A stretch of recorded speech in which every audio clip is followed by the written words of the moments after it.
Senior सहाफ़ी और तजियाकार हामिद मीर के मुताबिक नवाज शरीफ को मोहतरमा बेनज़ीर भुट्टो शहीद के अंजाम से डराया जा रहा है। नवाज शरीफ 21 अक्टूबर को वतन वापसी पर मीनार पाकिस्तान के साए तले एक अजीमुल शान जलसे से खिताब करना चाहते हैं। इन्हें मशवरा दिया गया कि वो एयरपोर्ट से जुलूस की सूरत में मीनार पाकिस्तान न जाएं। खुदा न ख्वास्ता कोई ऐसा वाक़या न हो जाए जो मोहतरमा बेनज़ीर भुट्टो शहीद के साथ 2007 में रावलपिंडी में पेश आया था। 2007 में जनरल परवेज मुशर्रफ लाल मस्जिद ऑपरेशन के बाद इंतहाई गैर मकबूल हो चुके थे।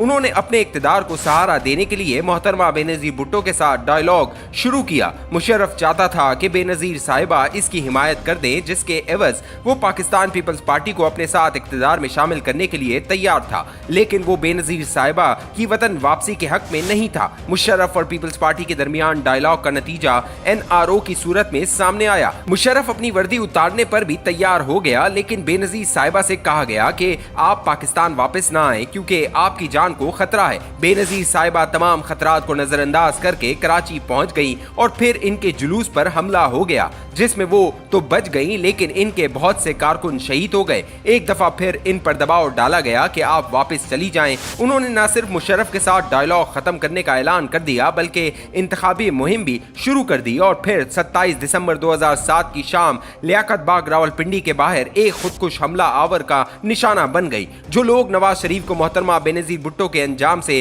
खबरदार कर रहे हैं, इनका कहना है कि खतरा सिर्फ नवाज शरीफ को नहीं बल्कि शहबाज शरीफ समेत मुस्लिम लीग नून के कुछ दीगर रहनुमाओं को भी है। हाल ही में बाजोड़ में जमीयत उलमा इस्लाम के एक वर्कर कन्वेंशन पर खुदकुश हमला हो चुका है, लिहाजा नवाज शरीफ को दी जाने वाली वार्निंग को नजरअंदाज नहीं किया जा सकता। इन्हें मोहतात रहना होगा, लेकिन वतन वापस तो आना है। मुस्लिम लीग नून इनके बगैर एक मौसर इंतखाबी मुहिम नहीं चला सकती। वतन वापसी पर इनकी गिरफ्तारी के खदशे का भी इजहार किया गया है। इनके वकला वापसी से कबल हिफाजती जमानत हासिल करने के इम्कानात का भी जायजा ले रहे हैं, लेकिन नवाज शरीफ को गिरफ्तारी से नहीं डरना चाहिए। नवाज शरीफ ने पाकिस्तान में सियासत करनी है तो जेल जाने को भी एक सियासी जरूरत समझें, क्योंकि जेल बहुत सी कमजोरियों और गलतियों को छुपा देती है। यूसुफ रजा गिलानी जेल न जाते तो कभी वजीर आजम न बनते। आसिफ अली जरदारी लंबी लंबी कैदे न काटते तो कभी सदर पाकिस्तान न बनते। नवाज शरीफ वापस आएंगे तो इलेक्शन का इनेकाद यकीनी हो जाएगा। अगर वो वापसी में ताखीर करेंगे तो इलेक्शन भी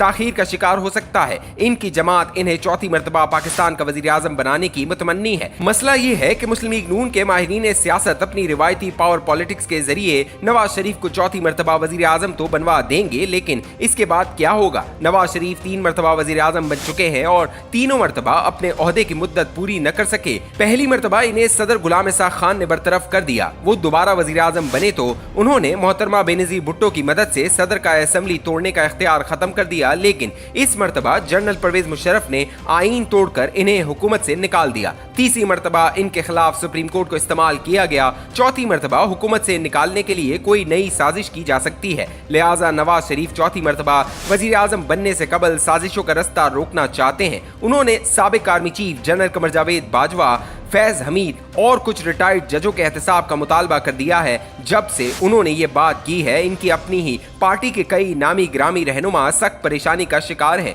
हमारे इन परेशान दोस्तों का ख्याल है कि एक साबिक आर्मी चीफ और साबिक DG ISI के एहतसाब का मुतालबा सही ला हासिल है और मुस्लिम लीग नून को लेने के देने भी पड़ सकते हैं। ये वही साहिबान हैं जो 2016 में नवाज शरीफ को मशवरा दिया करते थे कि आप परवेज मुशर्रफ के एहतसाब का ख्याल दिल से निकाल दें और इन्हें तिब्बी वजूहात पर मुल्क से बाहर जाने दें। जब नवाज शरीफ कहते हैं कि हमने तो सुप्रीम कोर्ट के हुक्म पर मुशर्रफ के खिलाफ आईन से गद्दारी का मुकदमा दर्ज किया है, तो इन्हें कहा जाता कि साबिक आर्मी चीफ पर गद्दारी के मुकदमे से फौज का मोराल डाउन होगा। आप मुशर्रफ को छोड़ दें, फिर देखें पाकिस्तान कितनी तरक्की करेगा। फिर एक दिन सुप्रीम कोर्ट में अटॉर्नी जनरल सलमान बट ने कहा कि अगर मुशर्रफ को इलाज के लिए बैरून मुल्क भेजा जाता है तो हुकूमत को कोई एतराज नहीं। यूं मुशर्रफ बैरून मुल्क चले गए और नवाज शरीफ के खिलाफ साजिशें कम होने के बजाय मजीद तेज हो गईं। अब जनरल राहील शरीफ इनसे तौसी मांगने लगे। राहील शरीफ से जान छुड़ाकर कमर जावेद बाजवा को लाया गया। बाजवा साहब सुप्रीम कोर्ट के कौन से जज को कब और कहां मिलते थे, ये एक लंबी कहानी है, लेकिन नवाज शरीफ को सुप्रीम कोर्ट के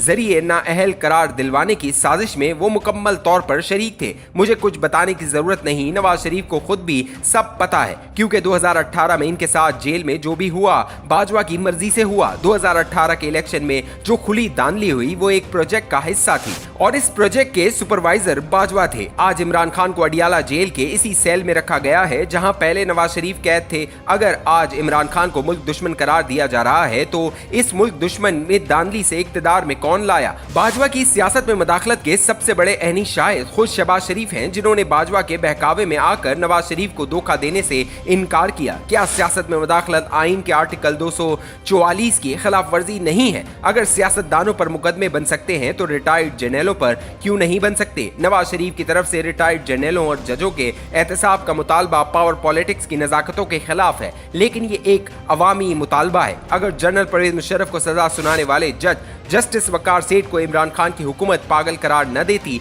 और फैसले पर अमल दरामद का ऐलान कर देती तो बाजवा को इमरान खान के खिलाफ साजिश की जुर्रत न होती। इन साजिशों का रास्ता न रोका गया तो नवाज शरीफ को चौथी मर्तबा वजीर आजम बनाने का कोई फायदा नहीं। पाकिस्तान के कौमी मफाद का तकाजा ये है कि आज सब सियासी जमातें नवाज शरीफ के मुतालबे की हिमायत करें और फैजाबाद धरना केस में सुप्रीम कोर्ट के फैसले पर अमल दरामद के लिए मुश्तरका मौक़िफ़ इख्तियार करें। लेकिन अफसोस के नवाज शरीफ से कहा जा रहा है कि वो अपने एक आईनी मुतालबे को छोड़कर गैर आईनी काम करने वालों से समझौता कर लें। नवाज शरीफ को ऐसे मशवरे देने वाले बाद में चौधरी निसार और शाहिद का कान अब्बासी बन जाते हैं और यही नवाज शरीफ का सबसे बड़ा अलमिया है।